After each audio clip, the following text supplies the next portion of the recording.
You can think intellectually in a no-think way. That's the art. It doesn't mean not to have any thoughts at all.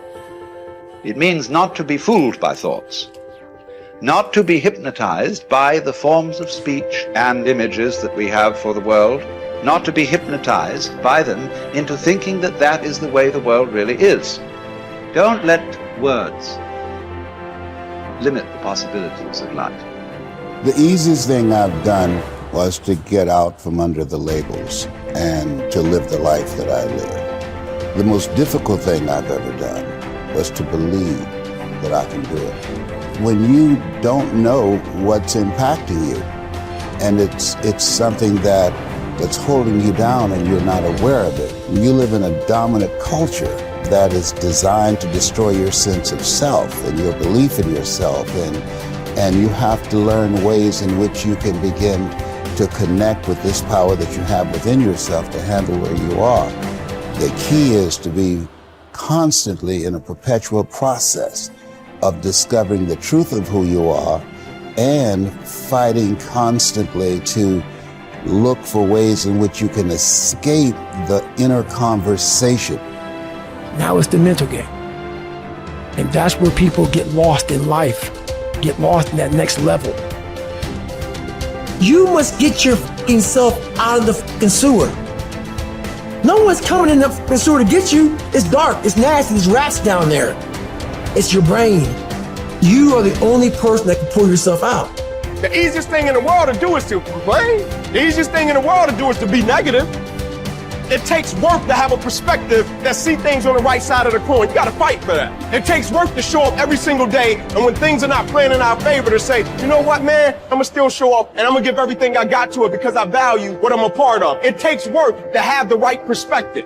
Turn off things that can contribute to your fear. Turn a deaf ear to people that all they can do is talk about how negative things are because they have bought into the consciousness of the world. Start attending workshops, seminars, listening to tapes on a daily basis to begin to recondition your mind, to retrain your thinking. Faith comes by hearing and hearing and hearing. Listen to things that can empower you, that can enable you to create a new reality for yourself and a new life for yourself. Develop the interior core where it doesn't matter if people call you crazy. One of the things limiting you from your income, your impact, a world-class life. You care too much about what people think about you. Everyone has an opinion. Why let the opinions of other people deny you from a life that will make history? If you are distressed by anything external, the pain is not due to the thing itself, but to your estimate of it. And this you have the power to revoke at any moment.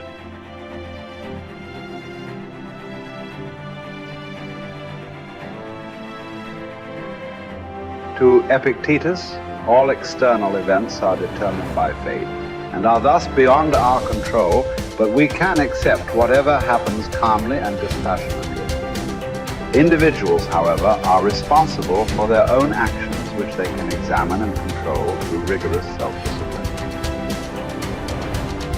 Suffering arises from trying to control what is uncontrollable or from neglecting what is within our power.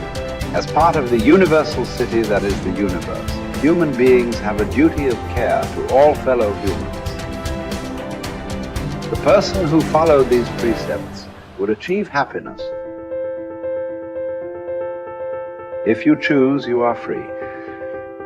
If you choose, you need blame no man, accuse no man.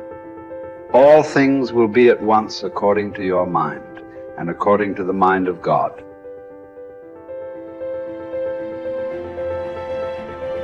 Richard Wright said it best. He said, the impulse to dream has slowly been beaten out of me through the experiences of life. So when you live in a culture that is designed to destroy your sense of self, where you are marginalized, where you have a feeling of being hopeless and powerless, and you're terrorized. I remember going downtown with my mother, and I saw a water fountain. I think I was about 5 years old, and I ran and I drank from the water fountain. All of a sudden, She grabbed me by the neck and said, "Don't you ever do that again," and started punching me in the back of my head and my face, and got me down on the ground, punching me relentlessly. And I said, "Mama, please, it's me, Mama, it's me," with this crazed look in her eyes. And then a white policeman came, and he had a nightstick in his hand. He was hitting it in his left hand. He said, "Okay, all right, you beat that little nigger boy enough. Now, I won't have to beat him with this nightstick." And he walked away laughing. And my mother broke down and started crying and saying, "Leslie, I'm so sorry. I'm so sorry." I said, "Mama, why'd you beat me like that?" She said, "These water fountains are for white only, son. And if that cop had hit me with his nightstick, he would have to kill me.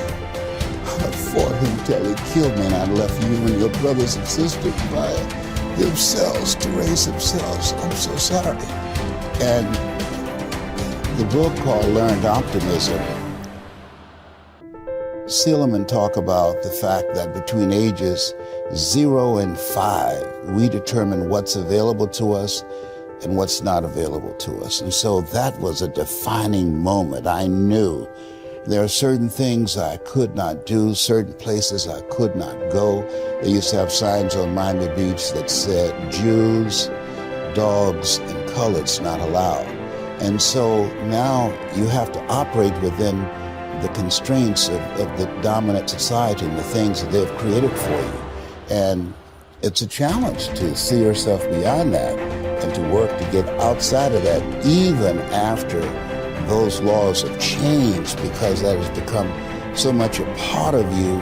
You unconsciously operate within the parameters of what has been put in place. Like you're driving on the expressway, the 405, and you'll get off on an exit that you weren't going in that direction, but you unconsciously did it because you've done it so many times that many people, because they're not making a conscious, deliberate, determined effort to think outside of what life has thrown at them, they end up doing the same thing over and over and over again. Einstein said that thinking that has brought me this far has created some problems that this thinking can't solve.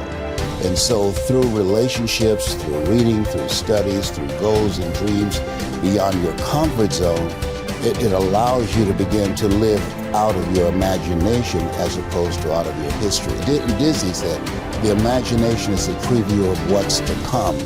And so as a kid, I dreamed a lot about taking care of my mother. I used to go with her to work, to clean homes, and she kept up children, and she cooked for these wealthy families. My mother could bake a sweet potato pie so good you couldn't eat it with your shoes on. You had to take your shoes off so you could wiggle your toes.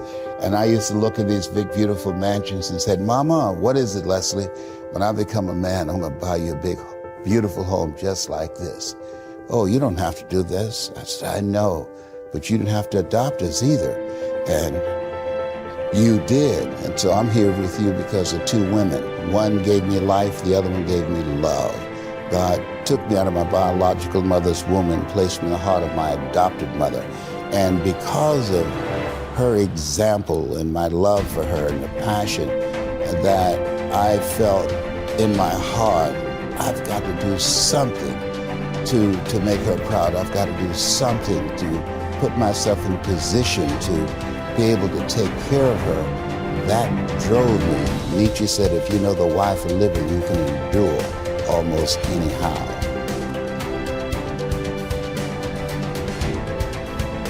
You journey to Olympia to see the work of Phidias. And each of you holds it a misfortune not to have beheld these things before you die. Whereas when there is no need even to take a journey, but you are on the spot with the works before you, have you no care to contemplate and study these? Will you not then perceive either who you are or unto what end you were born, or for what purpose the power of contemplation has been bestowed on you? Well, but in life there are some things disagreeable and hard to bear. And are there none at Olympia? Are you not scorched by the heat? Are you not cramped for room? Have you not to bathe with discomfort? Are you not drenched when it rains? Have you not to endure the clamor and shouting and such annoyances as these? Well, I suppose you set all this over against the splendor of the spectacle and bear it patiently.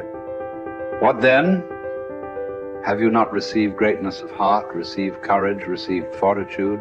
What care I, if I am great of heart, for aught that can come to pass? What shall cast me down or disturb me? What shall seem painful? Shall I not use the power to the end for which I received it, instead of moaning and wailing over what comes to pass? If I show you that you lack just what is most important and necessary to happiness, that hitherto your attention has been bestowed on everything rather than that which claims it most, and to crown all, that you know neither what God nor man is, neither what good or evil is, why, that you are ignorant of everything else, perhaps you may bear to be told. But to hear that you know nothing of yourself, how could you submit to that? How could you stand your ground and suffer that to be proved? Clearly not at all. You instantly turn away in wrath. Yet what harm have I done to you? Unless indeed the mirror harms the ill-favored man by showing him to himself just as he is. Unless the physician can be thought to insult his patient when he tells him, friend, do you suppose there is nothing wrong with you? While you have a fever, eat nothing today, and drink only water, yet no one says, what an insufferable insult. Whereas if you say to a man, your desires are inflamed, your instincts of rejection are weak and low, your aims are inconsistent, your impulses are not in harmony with nature, your opinions are rash and false, he forthwith goes away and complains that you have insulted him.